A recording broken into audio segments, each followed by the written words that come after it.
हम लोग भगवत गीता के 5वें अध्याय के 23वें श्लोक को पढ़ रहे हैं। मेरे पीछे को भक्त माइक पे बोलेंगे। शक्नोति हैव यः सोढुम् शक्नोति हैव यः सोढुम् प्राक् शरीर विमोक्षणात् प्राक् शरीराभिमोक्षणात् काम क्रोधोद्भवं वेगम् कामो क्रोधाद्भवं वेगाम् स युक्तः स सुखी नरः। स युक्तः स सुखी नरः। देखिए, कल हमने सीखा कि जो काम इत्यादि हैं या संस्पर्श भोग हैं, यही दुख का निर्माण करने वाले हैं। अब आज भगवान यहाँ बता रहे हैं कि जो व्यक्ति इन भोगों को सहन करता है, इन भोगों को प्राप्त करने वाले वेग को सहन करता है, उसे क्या लाभ प्राप्त होता है। शक्नोति है, शक्नोति है व यह सोढुम, शक्नोति इह एव यह सोढुम। सोढुम का मतलब होता है सहन करना और शक्नोति मतलब समर्थ। तो यह इस जगत में यह मतलब जो व्यक्ति इन वेगों को सहन करने में समर्थ होता है, कब तक? प्राक शरीर विमोक्षणात्, शरीर छोड़ने से पहले तक।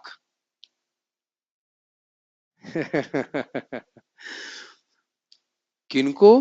काम क्रोध उद्भवम वेगम, काम और क्रोध उसे उद्भूत मतलब उत्पन्न वेगों को, ऐसा व्यक्ति युक्त है और ऐसा व्यक्ति ही सुखी है। सुख का formula, secret of happiness Bhagavad Gita में स्पष्ट है। बहुत बड़ा सेमिनार नहीं की आवश्यकता है, बड़ा स्पष्ट है, बहुत स्पष्ट है। भगवत गीता एक ही बात में, एक एक श्लोक में समझा देते हैं। अब यह तो बड़ा स्पष्ट है, क्योंकि अगर हम पहले एक चीज को समझ ले कि वेग का अर्थ क्या होता है। देखिए, एक होता है फोर्स, इंग्लिश में कहा जाता है, और एक होता है इम्पल्स।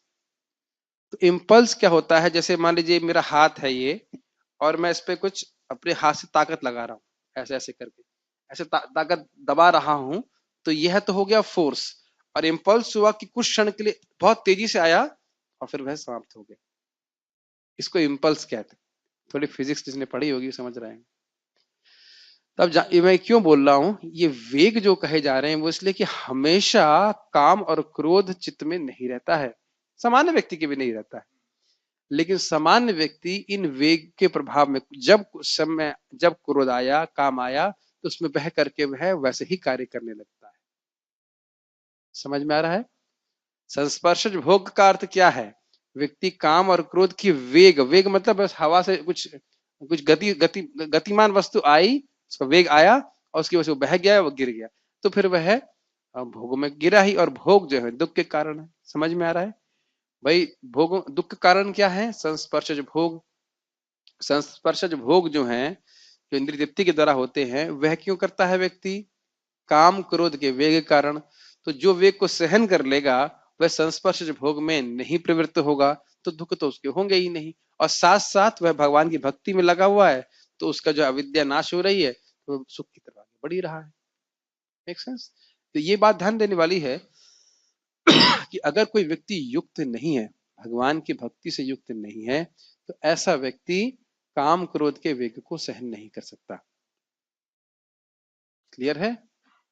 बातें क्लियर हो ही, समझा रहे हैं पड़ेगा। अगर हम भगवान की भक्ति में युक्त नहीं है तो उन वेगों को सहन नहीं कर सकते, क्योंकि हमको सुख प्राप्त करना हमारा स्वाभाविक स्वरूप ये कि मैं सुख चाहिए। तो अगर हमें भक्ति का सुख प्राप्त नहीं हो रहा है तो बुरे भोग की तरफ हम भागेंगे ही भागेंगे। लेकिन ये श्लोक बहुत महत्वपूर्ण है। एक और अच्छी बात है, इसमें मुझे थोड़ा कठिनाई है। इसमें लिखा गया है प्राक शरीर विमोक्षणात्, शरीर छोड़ने तक। तो क्या काम और क्रोध हर व्यक्ति को शरीर छोड़ने तक सहन करने पड़ेंगे? क्या ये कभी समाप्त नहीं होंगे? अब भगवान की प्रश्न समझ रहे हैं कि भाई क्या काम क्रोध कभी नष्ट नहीं होंगे? तो देखिए, पहले मैं प्रश्न तो मैंने रेज किया है, कुछ मेरे मन में चल रहा है वो बताएंगे, फिर आप लोग विचार कीजिएगा। देखिए, श्रीमद् भागवत में हम इसको सुनते हैं कि तदा रजस तमो भाव काम लोभादयश्च ये चेते रेते अनाविद्धम सितम सत्वे प्रसिद्धति। कि जब श्रीमद् भागवत की कथा को, भगवत गीता को सुनता है व्यक्ति, तो उसके हृदय से रजगुण तमगुण नष्ट होते हैं, उनका प्रभाव क्या होता है, काम और लोभ के रूप में, तो वह नष्ट हो जाता है और नष्ट होकर के चित्त जो है उसका उससे अनाविद्य हो जाता है। मतलब जैसे कोई बाण हृदय में लगा हो, बाण निकाल दिए जाए, तो अब वह सत्व गुण में स्थित होकर के, शुद्ध सत्व में स्थित होकर के वह खुश हो जाता है और भक्ति करने में उसको बड़ा सुख प्राप्त होता है। तो एक तरफ हम भागवत में सुन रहे हैं कि काम और क्रोध कम हो जाते हैं, नष्ट हो जाते हैं, और यहाँ सुन रहे हैं कि काम और क्रोध शरीर छोड़ने तक व्यक्ति को सहन करना पड़ेगा। तो यह क्या बात हुई, इसको कैसे सामंजस्य करेंगे? माइक पे बताइए। ये मेरा प्रश्न तो क्लियर है ना, कि क्या काम और क्रोध कभी नष्ट ही नहीं होने वाले? मगर यहाँ इस श्लोक में तो ऐसा कहा जा रहा है ना कि शरीर छोड़ने के पहले तक अगर वो मतलब इतना एडवांसमेंट हो जाए हाँ, कि काम क्रोध को सह सके, ये नहीं, बात मेरा कह रहे हैं। प्रश्न ये है कि क्या हर व्यक्ति के लिए शरीर छोड़ने तक काम क्रोध को सहन ही करना पड़ता रहेगा? नहीं, जैसे भावावस्था में तो काम क्रोध तो पूरा खत्म हो जाता है, और प्रेमावस्था में जो पहुंच गया तो उसका तो पूरा मन यही का ही मेरी लय हो यही मेरी जाता भी है। समझावट है। तो भगवान यह क्यों बोल रहे हैं, काम मतलब प्राक शरीर विमोक्षणात्? यहाँ पे महाराज जी, प्रभु जी की मतलब जब तक शरीर छूटे उसके पहले इतना एडवांसमेंट कर लेना है कि काम क्रोध को सहने की क्षमता हो जाए। एक बात और मैं यह भी समझता हूँ, एक तो बिल्कुल सही अंडरस्टैंडिंग, और यह भी सोच रहा हूँ कि भगवान चेतावनी भी दे रहे हैं, जैसे कि शरीर छोड़ने पहले तक ये सब बात सोच लेना कि मैं जो है मुक्त हूँ। प्रभुपाद जी अपने तात्पर्य में लिखते हैं कि किसी को भी एक सुंदर स्त्री के संग साथ में रह करके अपने को मुक्त पुरुष नहीं समझना चाहिए, और सुंदर ना भी हो तो भी नहीं समझना चाहिए। तो कहने का अर्थ ये है कि, और ये बात क्यों आ रही है, क्योंकि ये बात वहां से भी मुझे स्मरण आ रहा है ऋषभ देव के संबंध में। क्योंकि वह भी अपने मन, उनका मन पूरी तरह निग्रहित था, कंट्रोल था, फिर भी वे अपने मन पे विश्वास नहीं कर रहे थे। तो ये समझना चाहिए कि कदाचित कभी भी ये प्रभावित कर सकता है। वैसे बिल्कुल प्रभु जी की बात सही है, भाव स्तर मेरी अंडरस्टैंडिंग तो ये है कि निष्ठा के बाद भी परेशान नहीं करते, सात्विक में तो रजो और तमोगुण ऑलमोस्ट जीरो। ऑलमोस्ट समाप्त हो जाता है। तो हम वही समझ सकते हैं, जैसे कि हमने यामुनाचार्य जी का सीखा कि वो भजन कर रहे हैं, भगवान की भक्ति में बड़ा सुख प्राप्त हो रहा है, कदाचित कोई चीज आ गया तो सहन ही करे उसको, वो कोई डिस्टर्ब करने वाली बात नहीं।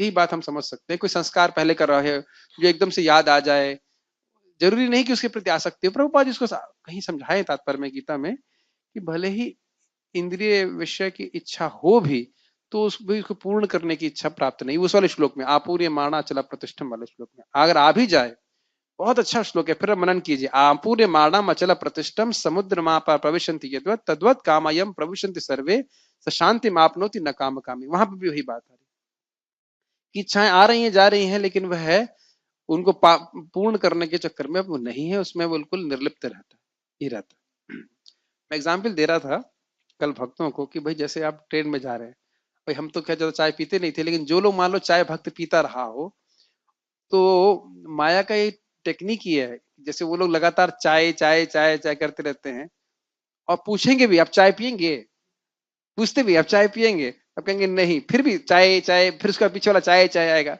ऐसे ही माया छोड़ती नहीं है, पूछती रहती है चाय चाय। चाय का मतलब भोग भोग भोग भोग, कितनी बार भी आप नहीं नहीं चाहिए तो भी भोग भोग भोग। जैसे हरिदास ठाकुर जी को भी परीक्षा करने के लिए माया देवी आई, कहीं कुछ थोड़ा आसक्ति रह तो नहीं गई ऐसे कर।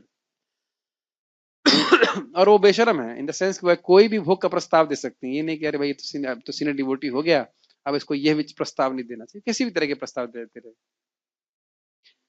तो मैं खाली ये बोल रहा था कि व्यक्ति को, तब आप क्या करते हो, आपको पता है ये एडवर्टाइजमेंट चल रहा है चाय चाय का, लेकिन उसको आप सहन कर लेते हैं, अपना काम पे ध्यान देते हैं। ये तो पता है कि एडवर्टाइजमेंट चल रहा है, लेकिन उधर ध्यान नहीं देते। तो उसी प्रकार से भक्त अपनी सेवा में, साधना में व्यस्त रहता है और इन प्रस्तावनाओं को स्वीकार नहीं करता। ठीक है ना? तो इस प्रकार से हम सहन कर सकते हैं, और मेन बात है कि हमारे पास सेवा जरूर होनी चाहिए भगवान की। सेवा मतलब कुछ हरि नाम, हरि कथा, भक्त साधना, भक्तों का संग, सेवा बहुत जरूरी है, isn't it? जो हमको इंगेज रख सके, क्योंकि आप जैसे खाली दिमाग रहेगा तो फिर जो है वो जरूर कुछ ना कुछ खचर पचर करेगा। हमारे महाराज बोलते हैं कि free time is not a luxury, it's a danger. खाली समय है, यह कोई लग्जरी क्या बोलेंगे, हाँ, विलासिता नहीं है, विलासता नहीं है, अपितु यह बहुत बड़ा खतरा है।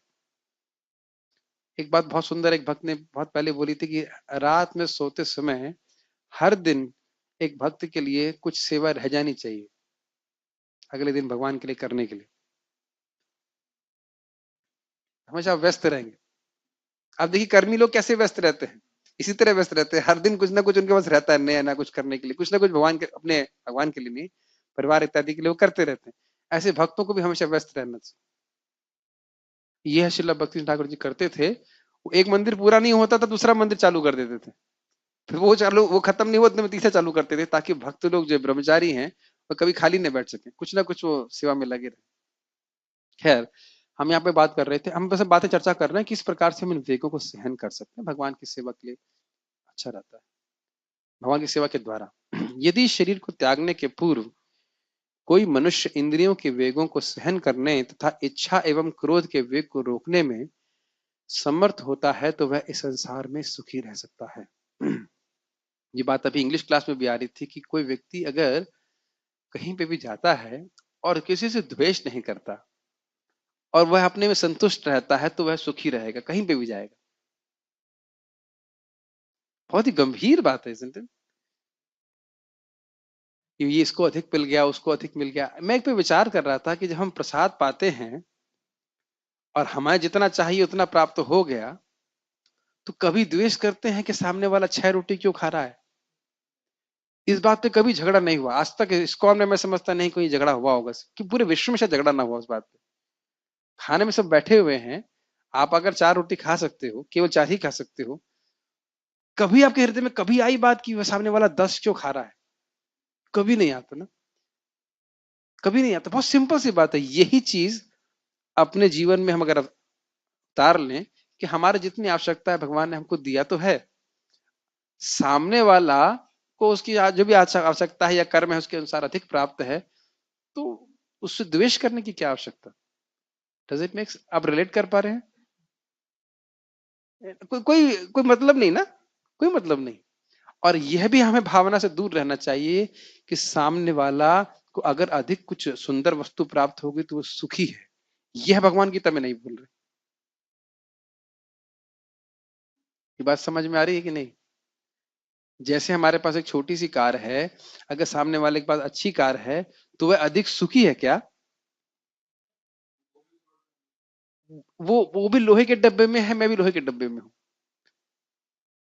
ये सारी बातें काम इसी प्रकार से जागृत होता है ना कि मेरे पास वो वस्तु नहीं है, सामने वाले के पास है, तो जो वस्तु है उसका भी उपयोग नहीं कर पाता व्यक्ति ठीक से। सहन करना चाहिए। सब आते हैं चित्त में, बात आते हैं वो ज्यादा बुद्धिमान है, वो ज्यादा ही कर पा रहा है, ज्यादा वो कर पा रहा है। एक भक्त गा नहीं पाते हैं तो मेरे पास है, प्रभु जी मुझे सिखाएंगे गाना कैसे होता है। हमने कहा मैंने कौन सा सीखा है गाना भाई। हर व्यक्ति के पास कोई गुण है भगवान देते हैं। आप ड्रामा अच्छा करते हो तो ड्रामा करो, कोई दिक्कत नहीं। प्रवचन अच्छा करते प्रवचन करिए, जरूरी तो नहीं हर व्यक्ति को हर चीज प्राप्त हो जाए। द्वेष भक्त के हृदय में नहीं आएगा। आपको याद आ रहा है ये क्या था वो मात्सर्य का अर्थ क्या था? कोई संस्कृत बताए तो मैं और प्रसन्न होऊंगा। 1.1.2 में श्रीधर स्वामी जी मात्सर्य का वर्णन कैसे करते हैं, याद आ रहा है? नहीं नहीं नहीं। पर उत्कर्ष असहनम, दूसरे के उत्कर्ष को नहीं सहन कर पाना, ये मात्सर्य है। तो जो व्यक्ति इससे रहित रहेगा तद रहितम, तो ये जो है मात्सर्य रहितम हो गया। ऐसा व्यक्ति भागवत के रस को पी सकता है, हरि नाम के सुख को अनुभव कर सकता है। उत्कर्ष का मतलब उसका कोई सफलता प्राप्त हो रही है, तो उससे कोई व्यक्ति को, भक्तों को कोई जलन नहीं होती। ठीक है, गीता भीषण टीका पढ़ते हैं। काम आदि वेग ही ज्ञान निष्ठा के प्रतिकूल हैं, इसलिए जो ज्ञान प्राप्ति के लिए प्रयत्नरत हैं उन्हें इसे सहन करना चाहिए। इस पर यह श्लोक कह रहे हैं। जो व्यक्ति आत्मज्ञान प्राप्त करना चाहता है, अगर काम क्रोध में लग जाएगा तो उसका आत्मज्ञान नष्ट हो जाता है। ये बात भी बोल रहे हैं, इसलिए इसको बचना चाहिए। काम या क्रोध के जो वेग हैं उनसे जो मन, अच्छा अब ये बता रहे हैं कि सहन करने का क्या कारण है। बहुत सुंदर, ध्यान से सुनिए। काम या क्रोध के जो वेग हैं उनसे जो मन, नेत्र, या अन्य अंगों में क्षोभ होता है उसे सहन करना चाहिए। कितना सुंदर बात है, क्लियर कर रहे हैं कि वेग सहन करने का क्या अर्थ है। लाइन समझ पाए आप? आंखें, भोग की कोई वस्तु आती है तो चलो, एक भक्त बोले एक बार गए तो ठीक है, दोबारा नहीं जाना चाहिए। तो एक भक्त बोला, प्रभु जी अभी पहली बार ही पूरा नहीं हुआ है। कोई व्यक्ति घूर घूर के कोई देख रहा होगा किसी को, तो कहा कि ठीक है, तो यही लिखा है ना, पहली बार देख सकते हो लेकिन दोबारा नहीं देखने। पलट के नहीं, तो कह रहा पहला ही वाला पूरा नहीं हुआ अभी तो। इस प्रकार से लोग जो है भोगों में आसक्त रहते हैं। ये बहुत ज्यादा इंपॉर्टेंट श्लोक है, आपको नहीं लगता? ये बहुत सुंदर श्लोक है। भगवान इस बात को बोल रहे हैं कि सहन करना सीखो। प्रभुपाद जी इसको बहुत सुंदर तरीके से कहते हैं, the greatness of a person must be measured by his ability to tolerate provoking situations. may भी नहीं लिखा है, might भी नहीं लिखा, must भी लिखा है। कौन व्यक्ति कितना महान है वो इसी बात से निर्णय करना चाहिए कि जब उसे कोई प्रोवोकिंग क्या कहा जाएगा, उत्तेजना देने वाले कोई कार्य, कोई सिचुएशन में, परिस्थिति में होता है, तब उसे सहन कर पाता है या नहीं। इसको आप कृपया 12वें अध्याय में योमद भक्त समय प्रिय वाले श्लोकों को देख लीजिएगा। अलग अलग तरह से भगवान बता रहे हैं, बात यही बोल रहे हैं जो सम में स्थित है। हरिदास ठाकुर जी को देख लीजिए, प्रहलाद महाराज को देखिए, आज ही विचारने बात थी। बड़े बड़े राजाओं का उतना महत्व नहीं है, लेकिन भक्तों ने कितना सहन किया है ये जरूर शास्त्र में रखा गया। तो प्रभुपाद जी कहते हैं सहनशीलता यह एक आसान गुण नहीं है, लेकिन भगवान की भक्ति करने से, भगवान का नाम जप करने से धीरे धीरे ये जागृत होती है। बहुत कठिन होता है। और आप जान सकते हो कि जिस चीज को आपको सहन करना कठिन लगता है वह दूसरे को नहीं लगता। आपने अनुभव किया इस बात को? सबको अलग अलग बात पिंच करती है कि नहीं? और ध्यान दीजिएगा कि आपका बटन वहीं दबाया जाएगा।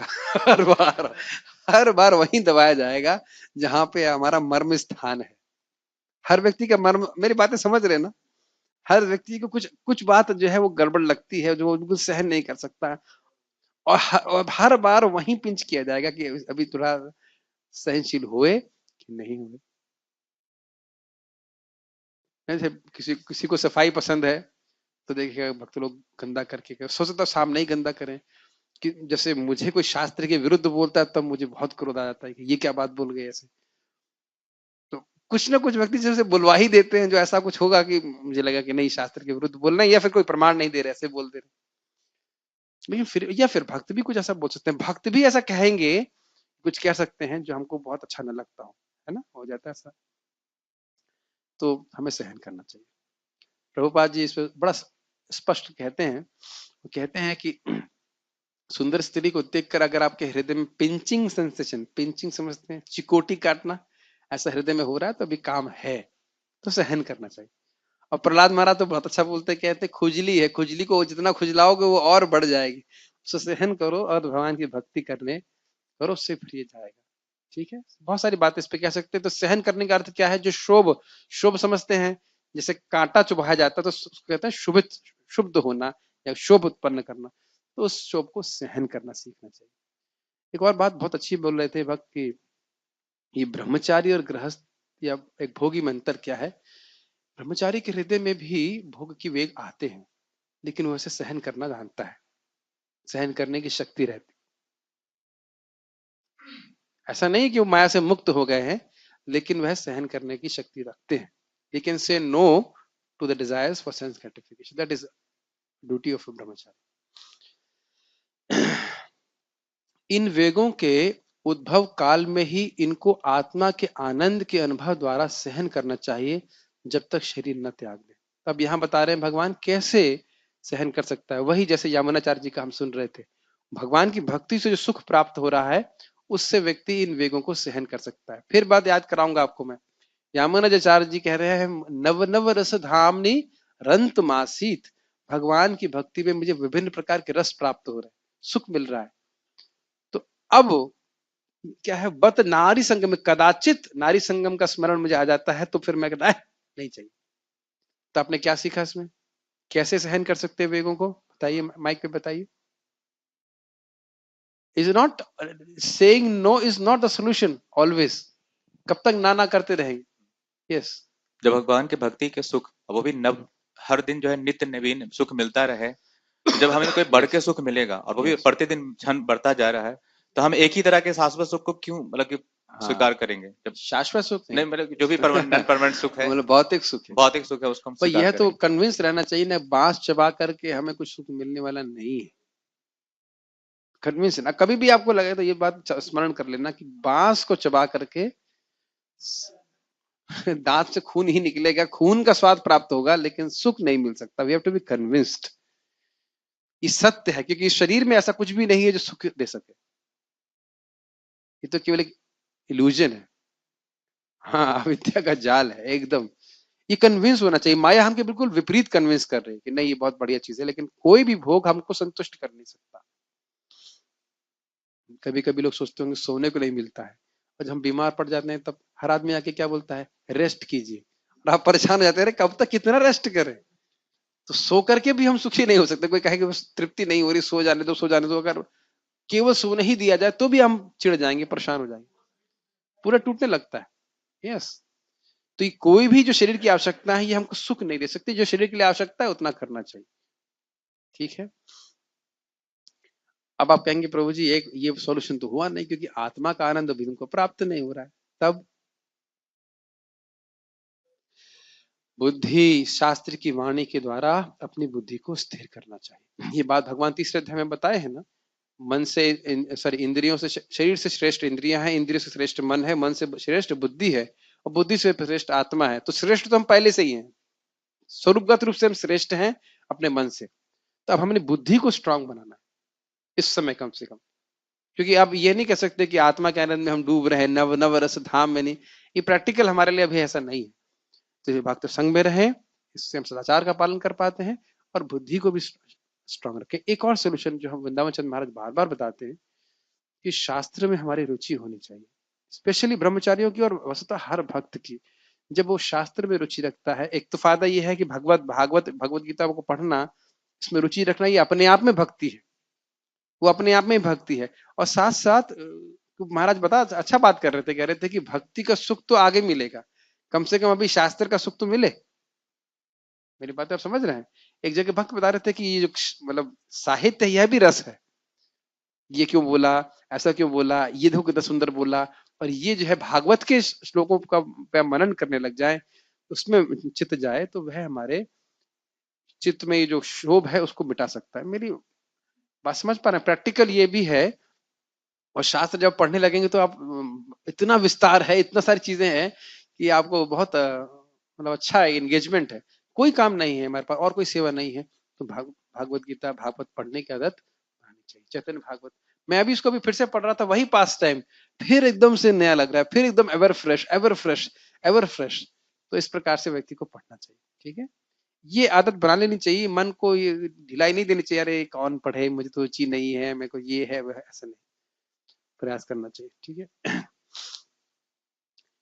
ऐसा व्यक्ति ही युक्त अर्थात आत्म समाधि को प्राप्त व्यक्ति है। आत्म समाधि मतलब जिसका चित्त मन जो है वह आत्मा के साक्षात्कार में स्थित है, वही व्यक्ति सुखी है, अर्थात आत्मानुभावानंदवान व्यक्ति है। वह व्यक्ति जिसको आत्मा के अनुभव का आनंद प्राप्त है। इसलिए तीव्र प्रयत्न के द्वारा इनके वेग को सहन करना ही योग्य है। योग्य मतलब सही है।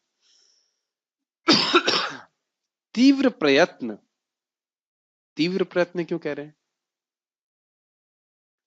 तीव्र प्रयत्न बहुत जरूरी है, क्योंकि काम क्रोध के वेग में अगर हम फंसे रहेंगे तो भगवत साक्षात्कार बहुत कठिन होगा। कठिन क्या, वो असंभव ही मानिए।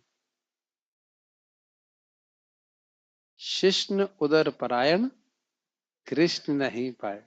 बड़ा कठिन है, बड़ा गंभीर है, लेकिन उपस्थ को सहमित नहीं कर रहा। इंद्रियों को जब तक व्यक्ति सहमित नहीं करेगा, भगवान की वाणी है एक जगह कि मुझे उसी का प्रेम जीत सकता है जिसकी इंद्रियां सहमित हो। युधिष्ठिर महाराज को कहते हो।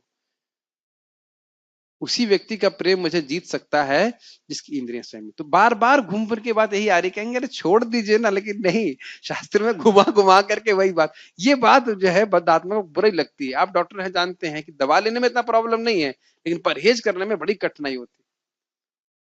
परहेज करने में बहुत कठिनाई होती है, और हम कभी कभी अपने आप को कन्विंस कर लेते हैं कि हम तो ठीक हो गए, अब परहेज करने की जरूरत नहीं है ना? मेरी बातें समझ रहे हैं ना?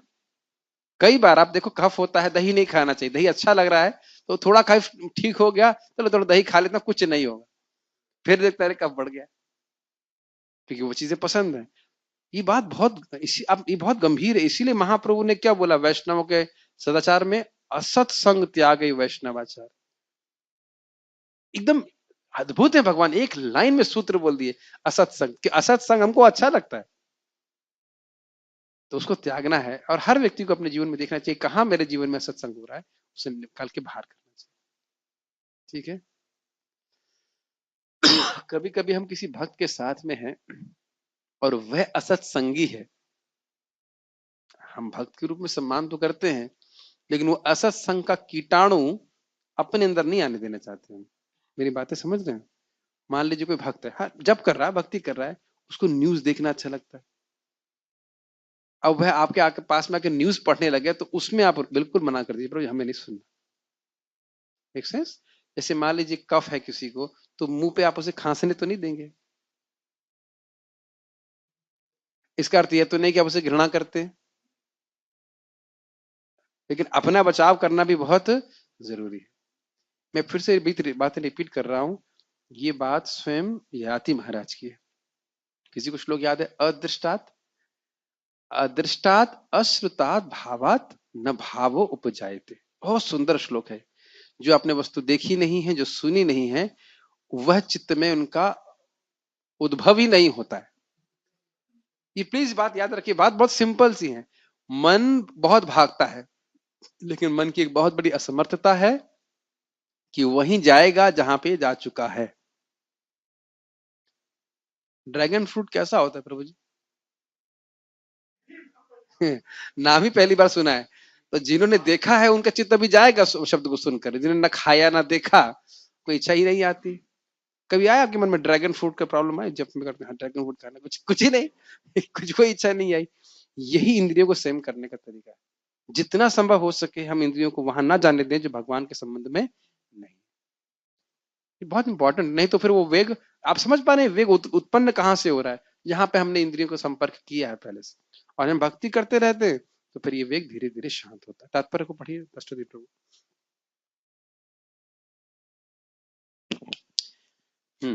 यदि कोई आत्म साक्षात्कार के पथ पर अग्रसर होना चाहता है तो उसे भौतिक इंद्रियों के वेग को रोकने का प्रयत्न करना चाहिए। यस, सबसे महत्वपूर्ण लाइन है यदि। अगर करना चाहते हो, तो डॉक्टर साहब सामने बैठे हैं, तो आपके पास कोई आए कि भाई हमारा हृदय की ये सब परेशानी है, हृदय के डॉक्टर थे ना, तो आप उसे प्रिस्क्राइब तो करते हैं ना, कुछ दवा प्रिस्क्राइब करते हैं, और यह भी करते होंगे कि जिसकी मान लीजिए आर्टरी ब्लॉक हो गई है, उसे कितना देसी घी खाना चाहिए? बाइक पे बताइए। हम तो बोलते हैं आज मिनिमम जितना कम हो सके। हाँ, यदि हृदय का ऑपरेशन चाहते हो, यदि हृदय के काम क्रोध इत्यादि लोभ जितने भी हैं, ये ब्लॉकेज हैं जो ब्लॉक किए हुए हैं, प्रेम को हृदय में आने नहीं दे रहे हैं, इनको आप अगर चाहते हो कि निकल जाएं, तो फिर ये घी पाउआ पकौड़ी आपको जो है छोड़ना पड़ेंगे। क्यों डॉक्टर साहब, गलत बोल रहा हूँ कि सही बोल रहा हूँ? सही बात। ठीक है, तो ये दिक्कत है। इसलिए सबसे बड़ी दिक्कत, सबसे बड़ा महत्वपूर्ण शब्द है यदि। क्योंकि यदि, यदि मतलब मरीज को सोचना चाहिए कि मैं ठीक हो रहा हूँ, और डॉक्टर के पास आकर के पिक्चर के बारे में नहीं पूछता है वो।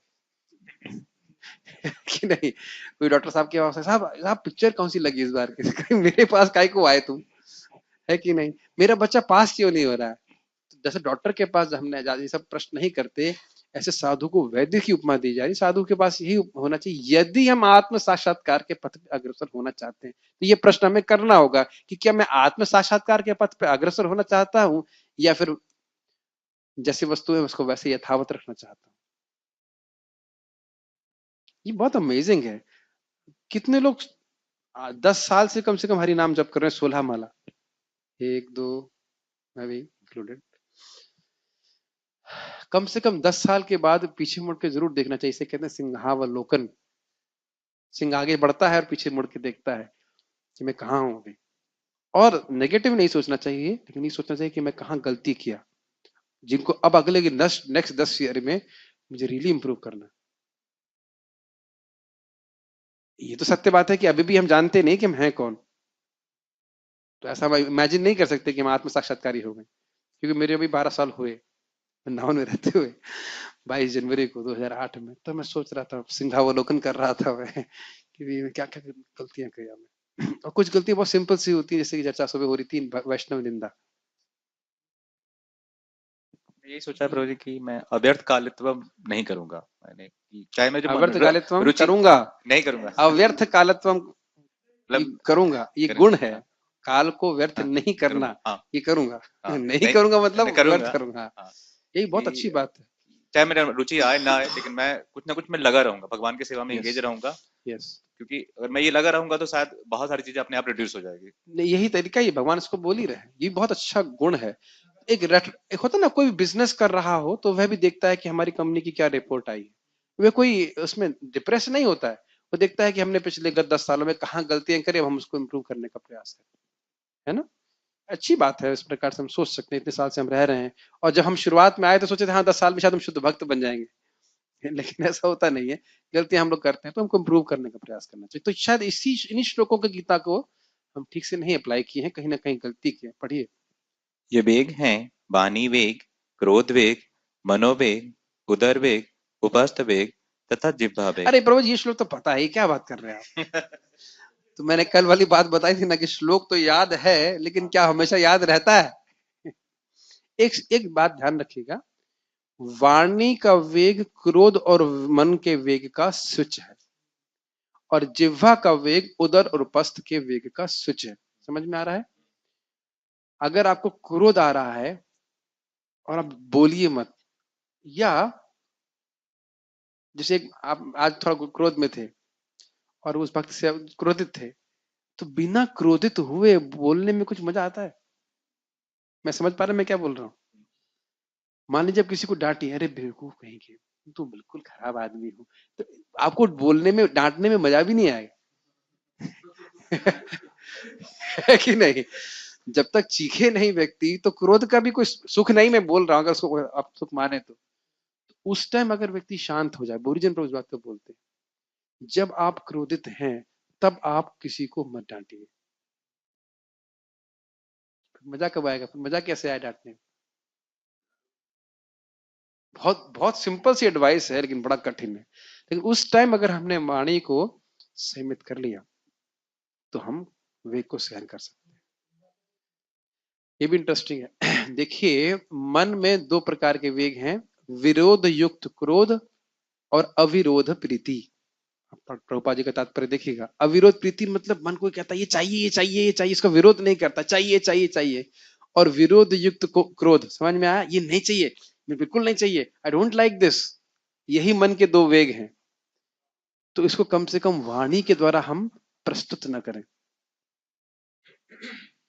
क्या मेरी बातें आप समझ पा रहे हैं? बहुत ज्यादा होता है। महाराज कितनी बार बोल रहे थे, अभी ठंड लग रही है लेकिन ये बोलने की जरूरत नहीं है, अरे आज तो नरक हो गया है, इतना ठंड हो गई।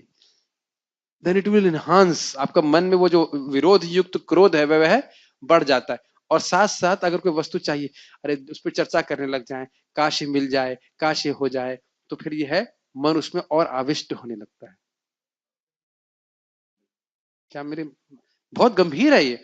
और जिह्वा वेग तो आप जानते हैं कि अगर बहुत बढ़िया बढ़िया माल खाएंगे तो फिर उधर को नहीं कंट्रोल कर पाएंगे, उधर का प्रेशर जो है उपस्थ में होगा, तो उसको तो हम नहीं कर पाएंगे। तो इसीलिए बड़ा सट सट करके बोला गया है कि वाचो वेगम मनसः क्रोध वेगम। तो वाचा का वेग है वह मन और क्रोध के वेग को करता है, और उदर का वेग, सॉरी, जिह्वा का वेग जो है वह उदर और उपस्थ के वेग को कंट्रोल करता है। प्रभुपाद जिसको बोलते हैं कि जो टंग को कंट्रोल कर लिया, जीवा को, तो उसके लिए ब्रह्मचर्य अपने आप पालन होने लगता है। ये आप छठे स्कंद में देखिएगा। तो ये सब बातें हैं, पढ़िए। उपस्थ मतलब जनन इंद्रियों का वेग, जनन इंद्रिय समझ। जो व्यक्ति इन विभिन्न इंद्रियों के वेगों को तथा मन को बस में करने में समर्थ है, वह गोस्वामी या स्वामी कहलाता है। ऐसे गोस्वामी नितांत संयमित जीवन बिताते हैं और इंद्रियों के वेगों का तिरस्कार करते कोई हैं। समझ के तिरस्कार, जो मैंने एग्जाम्पल दिया था, चाय चाय चाय नहीं चाहिए, चाय चाय चाय नहीं चाहिए, ऐसे करके तिरस्कार करना चाहिए।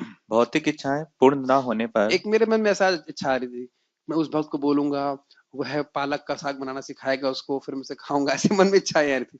फिर मेरी बुद्धि में चालू हो गई, बोली यार तुम्हें सुख कितना देर का मिलेगा? पालक के साग कितना भी अच्छा बने, उसको खाने का सुख कितनी देर मिलेगा? 15 मिनट, कुछ सेकेंड्स। और तुम अभी हरिनाम जप कर रहे हो, ऐसे मन विचलित हो जाता है, और उसको तुम भगवान का नाम ना सुन करके पालक के साग की रेसिपी के बारे में सोच रहे हो। तो इस प्रकार से मन ना, अब देखिए उसी समय मन की अविरोध प्रीति हो जाती है, कह रहे मेरे को चाहिए, मुझे पालक का साग बनाना, ये सब, और उसको फिर काटना है, तो क्या वैल्यू है? कुछ वैल्यू नहीं है। हमेशा कॉस्ट टू वैल्यू देखना चाहिए। भगवान का नाम जब कर रहा हूँ, बहुत सारे विचार आते रहते, मैं एग्जाम्पल दे रहा हूँ, और पालक के साग की रेसिपी सोच रहे हो, तो आप समझ नहीं पा रहे हैं। भोग लाके खाने वाली बात नहीं है। भागवत मान लीजिए, हम गीता सुन रहे हैं, अब मन कहीं और लेके चले जाएं तो पॉइंट तो मिस हो जाएगा ना। और इसमें एक और इंपॉर्टेंट बात, बहुत अच्छी बात कदम कानन महाराज बता रहे थे कि न सिर्फ हम जब ध्यान पूर्वक नहीं करते हैं, हम कुछ भी ध्यान पूर्वक नहीं करते। भगवान का प्रसाद भी ग्रहण करते हैं तो कुछ लोग फोन पे लगे रहते, कुछ और बातें करते रहते हैं। तो यह सब चीजें अगर आप देखें तो हम कोई भी कार्य ध्यान पूर्वक नहीं कर रहे, क्योंकि सब रजगुण की तमोगुण के कारण होता है। व्यक्ति खाना खाने बैठा, उसी में भी हजार तरह की बातें कर रहा है।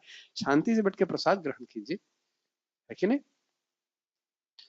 तो ये सारी चीजें हैं, लेकिन वेगों का मैं खाली बोलने वाला था कि ये जो वेग हैं वो आते रहेंगे, इनको तिरस्कार करना चाहिए।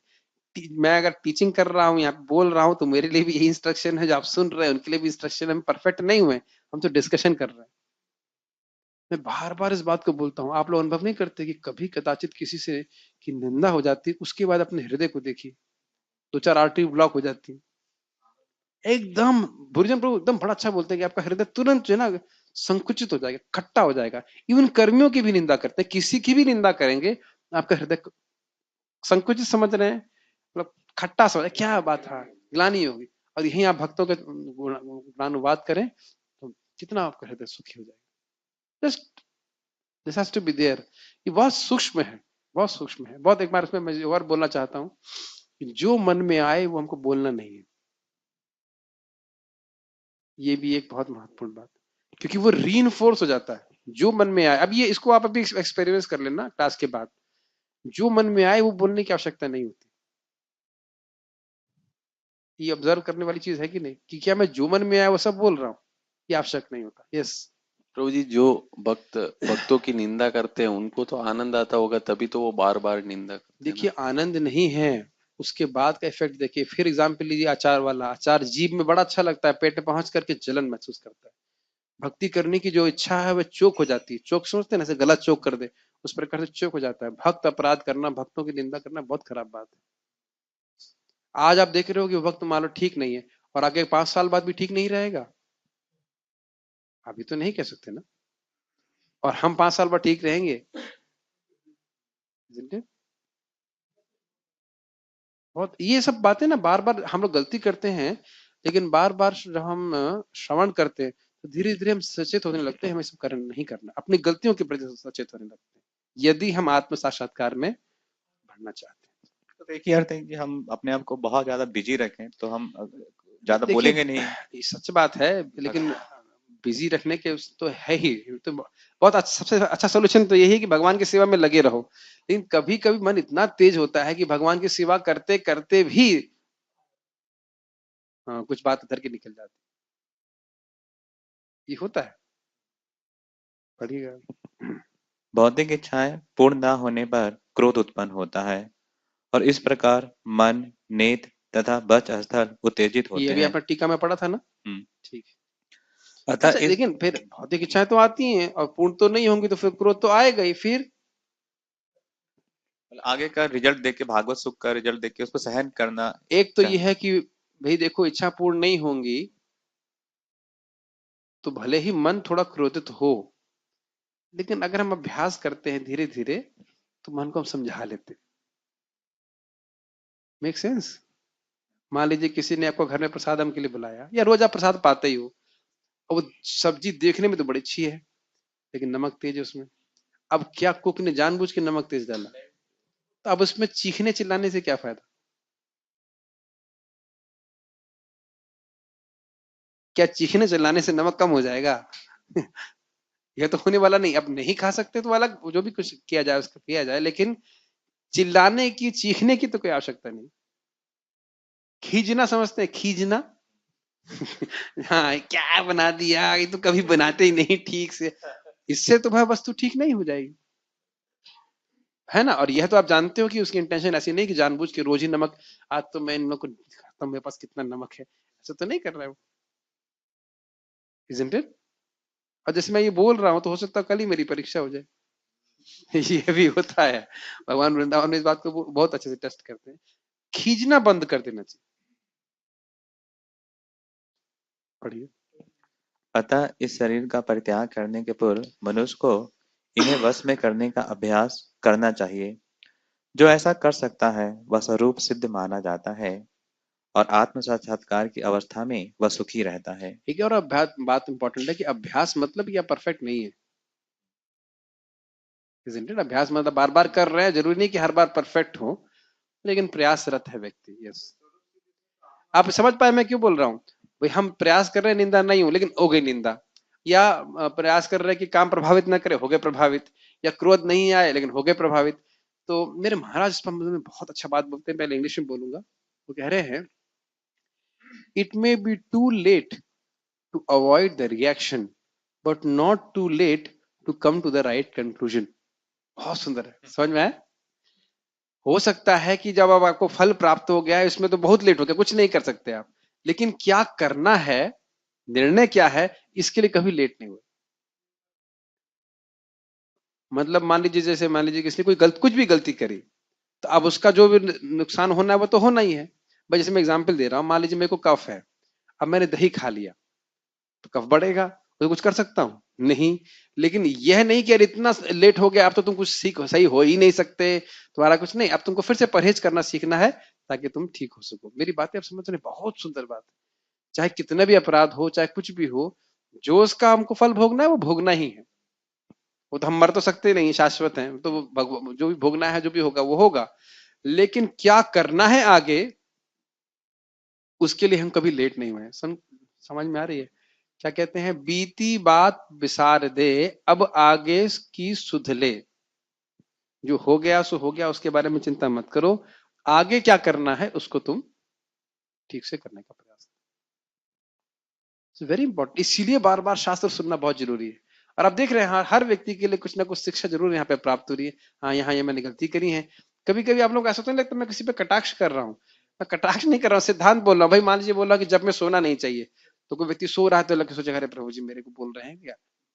लेकिन आपको व्यक्तिगत कोई नहीं बोला जा रहा है। एक सिद्धांत है कि व्यक्ति ऐसे करनी चाहिए तो वैसे करना चाहिए। तो अगर आपको लग रहा है ये मेरी गलती हो रही है तो ऐसे सीखना चाहिए, इंप्रूव करना चाहिए। इंप्रूवमेंट के लिए है, कोई ऐसा पिन पॉइंट करने के लिए नहीं, देखो तुम कितने नीचे हो, तुम ऐसा करते हो, तुम वैसा नहीं, ऐसा बात नहीं। यस। योगी का कर्तव्य है कि वह इच्छा और क्रोध को वश में करने का भरसक प्रयत्न करे। एक और बात ध्यान रखने वाली बात है कि इच्छा और क्रोध आपको वश में करने का भरसक प्रयत्न कर रहे हैं, तो आप क्यों पीछे हट रहे हो? समझ रहे हैं ना? वह तो माया तो नहीं छोड़ रही है, तो आप क्यों होता ना कि झगड़ा वो बंद नहीं कर रहा, तो हम झगड़ा क्यों बंद करें? हम नहीं बंद करेंगे। तो यहाँ क्षत्रिय स्पिरिट लानी चाहिए। एक काम जो है, शत्रु जो है वह तो बाढ़ चलाने में छोड़ नहीं रहा है, तो हम अपने बाण क्यों छोड़ दें? हरे कृष्ण मंत्र वाले हम क्यों पीछे हट जाए? नहीं। और हमारे पास इंद्र की तरह महान अस्त्र है, हरे कृष्णा कृष्णा कृष्णा हरे हरे, हरे राम राम राम हरे। तो कभी कभी काम का एक क्या कहते हैं ना, वृत्तासुर का एक क्या लगा था उसको, वज्र नहीं था, वृत्तासुर के बाद वज्र थोड़ी ना था, त्रिशूल नहीं था, अरे वो गदा लेके मार दिया था, और धम से हम गिर पड़े थे, क्योंकि हम नहीं इंद्र गिर पड़े थे, तो उनका वज्र पे ही विश्वास उठ गया। अगर कोई व्यक्ति भक्ति कर रहा है, थोड़ा बहुत काम क्रोध के वजह से धम्म से गिर गया, इसका मतलब यह है कि उठना नहीं चाहिए। एक श्लोक और बोलूंगा, शायरी है वैसे। गिरते हैं मैदान जंग में सिपह सलार ही, वो तिफल क्या गिरेगा जो घुटने के बल चले। सुना है आपने? जो सिपह सलार है, जो तेजी से भाग रहा है, युद्ध करना चाहता है, वही तो नीचे गिरेगा। जो घुटने के बल चल रहा है वो क्या गिरेगा? जो इंद्रिय संयम करना ही नहीं चाहता है वो क्या गिरेगा? वो तो पहले ही गिरा हुआ। तो इसलिए प्रयास करना चाहिए, कभी हम लोग को निरुत्साहित नहीं होना चाहिए। Stop here. श्रीमद् भगवद गीता की जय।